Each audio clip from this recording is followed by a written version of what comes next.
upset. You put something bad in those capsules. It wasn't your fault, Mr. Gower. I know where you're going with this. Go ahead. Yeah, It's a Wonderful Life. It's a Wonderful Life, How right. far has your industry come from that? A long way. I mean, that It's a Wonderful Life, where you see this old guy working and pouring these things, that concept of that's a pharmacist is, I mean, light years. They don't make many movies about your neighborhood pharmacist anymore, and if not careful, they may have no subject matter at all. There are very few independents left in America today. Is that good or bad? In my opinion, it's bad. An example that I always ask people, I go, can you name me your physician? And they can name it on the spot. Who's your dentist? They name their dentist, I mean, by name. Who's your veterinarian? They can even do that. And then you go, who's your pharmacist? And they go, the guy at Walgreens, or the guy at Long's. The industry has come a long way since the backroom portrayal of the 40s. One of the, programs I use to stay up to date, honestly up to date. Dr. Jeff Shinoda is one of those out to change opinions about his occupation. More importantly, Shinoda feels that pharmacists should sound a warning about the rapidly changing pill-popping options. Now all of a sudden, did you realize there's drug interaction there? In fact, if you take these two things together, there's a potential life-threatening side effect. There's a new term in the medical industry, polypharmacy. It's what pharmacists call the use of more than one medicine at a time. Pharmacists like Shinoda feel it's critical for patients to be aware of this new phenomenon because of potential risks with certain drug combinations. But there's more patients should know about the doctor-pharmacist relationship. The interesting thing that a lot of people don't realize is, like your physician when you go to see him, he's a doctor, but he only went and had one semester of learning about pharmaceuticals. That's it. Whereas your pharmacist is a doctor, but he's had 4 years of knowing about all these medications. Shinoda is an award-winning pharmacist overseeing treatment at California Oncology in Fresno, California. Even with all the medical advancements, his business remains busy.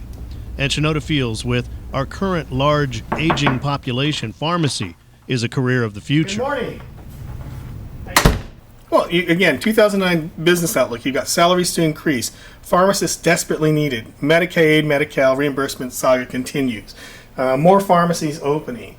Again, it's interesting, your pharmacists are on the front line on everything in healthcare, and yet they're the ones overlooked. Here's one pill practitioner trying to bring his industry out of the black and white era and into modern day, leading the way with his group of Central Valley pharmacists to inform the public. As a pharmacist, honestly, there is nothing wrong with a generic product. Generic does not mean that it's a substandard product. A generic medication means that the patent on the original brand name product wore off. Now that means other manufacturers can now go ahead and make the same product. Okay. But since they didn't have to pay for all the research and development, now can go ahead and give it to the consumer at a lower price. Where patients will say, well, I'll go get it somewhere else. That becomes the dangerous thing. Where's the somewhere else? Where's the somewhere else? A lot of times what they'll do is, well, I'll get it filled out of this country. It's cheaper if I don't get it here. And the risk is what? The risk is you get counterfeit product. Dr. So-and-so doesn't call Joe down the street and go, hey, Joe, Mr. Smith is coming and, this is his problem, da-da-da, and there's an actual dialogue. That's not occurring anymore. But people should ask for that as well. Oh, you betcha. That is the whole intent of a good collaborative effort for best patient care and outcomes. Between the doctor and pharmacist. Correct. Choices are all around us. Your medicine is no different. Our choices are critical. What to mix and match. What's best for you. Steady healing, and in some cases, survival. Your pharmacist is on the front line to help. Changes and breakthroughs come at us daily. We're required to keep you safe. See your doctor first, then let your pharmacist guide you through the healing process. It's not more expensive, it just makes sense. Brought to you by the Caring Pharmacists of Orange County. We've put the power of the tower on the web. Go to RealLocalTV.com for TV the way it used to be, real and local. RealLocalTV.com.